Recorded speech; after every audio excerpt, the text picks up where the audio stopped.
Dan il-programm hu miġjub lilkom bl-għajnuna tal-Qarrejn Nisrani.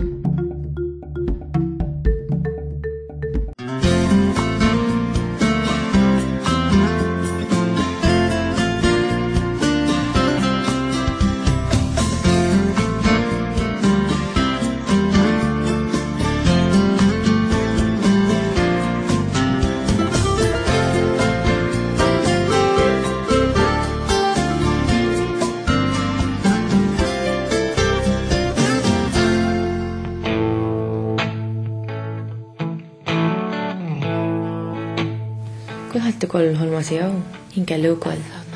Min dejjem xtaqt li koll il-familja tiegħi u fl-aħħar ltqajt ma' persuna li ħsibt li kienet ir-right one tiegħi.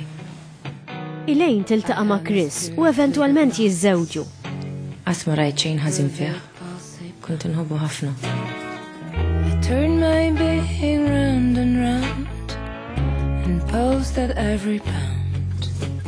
Meta hekk ġieli staqsejtu jekk għandu xi ħaġa, hekk pereżempju meta kien ġieli jkun kwiet iżejjed, kien jgħidli li m'għandu xejn.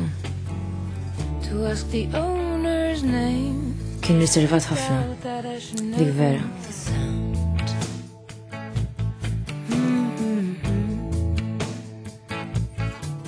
Elaine xtaqet li jkollha familja, li jkollha d-dar tagħha. Għalija, il-familja kienet priorità. Hekk kont imdorrija u minn missier rapewni familja tajba ħafna. U minn għandhom ħadd ħafna valuri. Xtaqt ħafna li l-familja tiegħi tkun mibnija fuq l-istess valuri. Elaine u Chris jippruvaw li jkollhom it-tfal, imma Elaine ma setax tinqabad ilha. Provajna u ġrejna mdabba l-ieħor sakemm fl-aħħar bdejna bit-testijiet.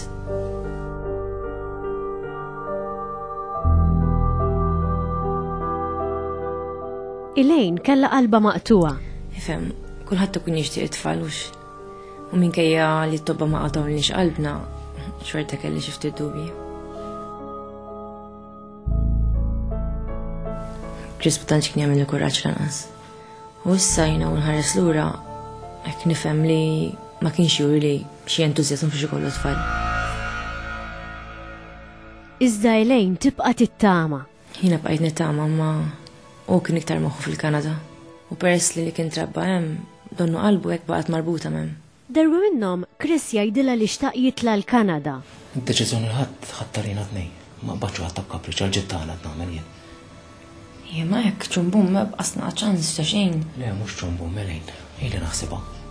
Imma dejjem id-deqgħet inkellmek fuqha. Iva ma li hemm żaqsek faċli laqs kemm it-Titans. Insomma s-sinu li qed id-deċiżjoni ħadta. Ma hekk issa. Għax ma tagħtix ċans oħra sakemm tagħmel testijiet tiegħek allura. Mhux xorta nistgħu nagħmlu l-Kanada testijiet. Iva misa la bdejna hawnhekk. Qed naraw xogħol laptop u mbagħad naraw minn hemm. Għax issa l-opportunità Elaine. Hemmhekk jista' jkolli ġob tiegħi. Iva, ma hawnhekk mhux diġà għandek ġob imma fejn imorru l-Kanada. Taf li minn dejjem xtaqt immur lura. U tikolli medin. Da fuq kollox mhux qed ngħidlek nitilqu u nibqgħu hemm. Nista' nitla' jien u nara l-affarijiet kif huma. Wara kollox għand ħejja noqgħod. Hemm bżonn titla' miegħi int ukoll. Kont naf li dejjem xtaq imur l-Kanada ma qatt m'għamel enfasi fuqha. Imma la xtaq hekk kont lesta li nikkuntentaw nieħdu ċans.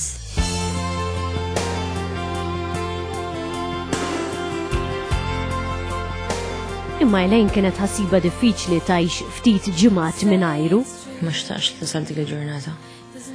Għat li forsi biddel femt u forsi l-qoddim nitilgħu flimkien imbagħad. Imma Chris kien determinat li jitla.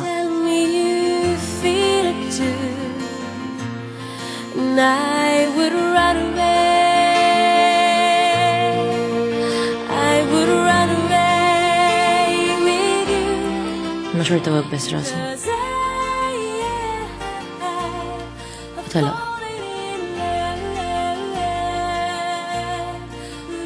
Għal-bidu kien iċempelek, konna nitkellmu. Ovvjament kont qed nimmissjaħ. Kont qed nott il-ġenet biex jiġi lura. Chris, ma jerġax jiġi lura. Mbagħad beda. Jew ma jċempilx, jew jaqtali, jew kollox fil-qasir. Mbagħad bdejt ninkwieta li ma jmurx ara xi ħaġa.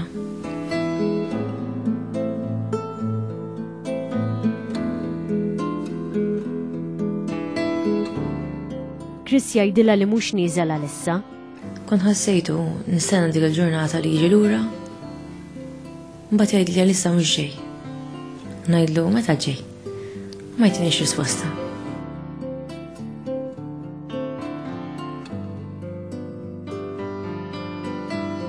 Sakemm spiċċa kull kuntatt bejnietna. Biddel il-numru tal-mobile. Kollox. Elaine tibda tinkwieta. B'xi mod għamilt kuntatt ma' ħutu l-Kanada għaliex hawn missieri kienu tnejn mejtin. Qalu li Chris ma baqax jgħix magħhom. Ħadd ma kien jaf fejn mar.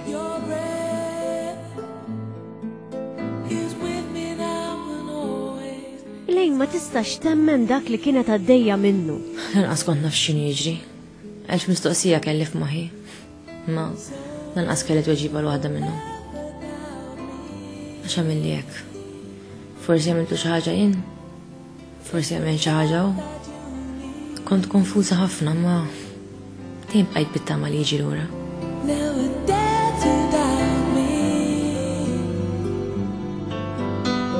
Imma Chris ma jiġix. Tkellimta mal-familja tiegħi. Kien żmien diffiċli ħafna. Kont tkellimt ma' psychologist ukoll, imma qajt nittama u nitlob. Mbagħad bdejt ngħid forsi beża mit-testijiet li kien se jagħmel. Naf darba kien qalli li kien weġġa fil-futbol meta kien żgħir. Forsi beża li jirriżulta li minħabba fih ma jistax ikollna tfal u rrid jaħrab minnha.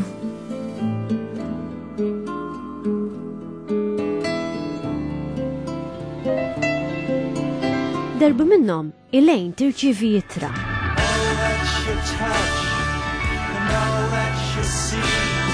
L-unika darba li smajt minn għandu wara dawk ix-xhur kollha. Kienet ittra legali li tajt li m'għadux marbut miegħi legalment. Għad-divorzju.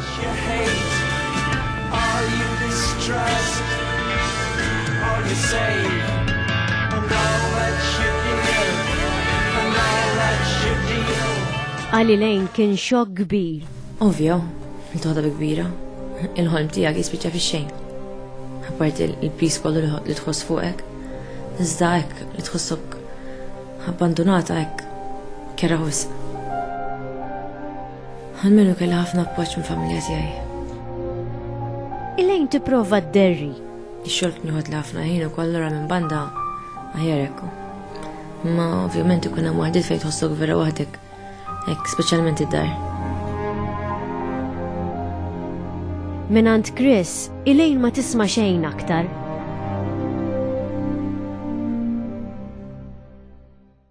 Jgħaddu 4 snin u Elaine tiltaqa' ma' Dave.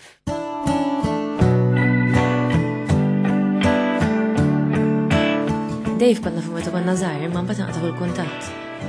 Kien ġuvni sew ħafna u qatt ma kien iżewweġ. Come out at night.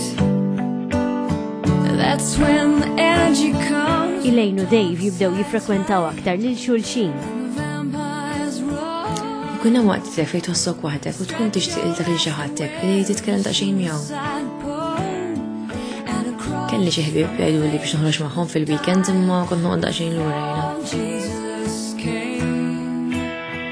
Ma Dave kont inħossni vera komda. Kien ħabib ta' vera. Imma biż-żmien il-ħbiberija bejn Elaine u Dave diddieħla aktar fil-fond.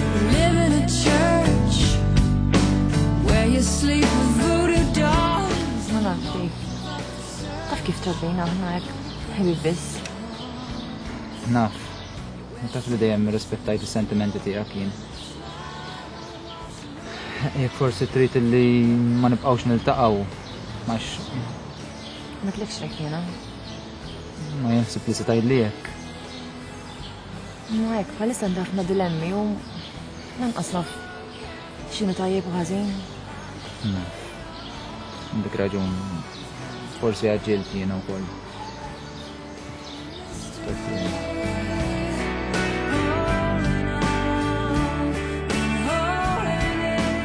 Kelli ħafna dilemmi imma minn banda hekk xtaqt nibni futur ġdid ma' Dave. Fuq kollox huwa dak li ġara fil-passat ma kienx it-tort tiegħi. M'għandix id-dritt li ngħix kontenta jiena. M'għandix dritt li nħobbu nkun maħbuba. Għalfejn għandi nibqa' waħdi. Imma minn banda l-oħra nkun qed nagħmel sew.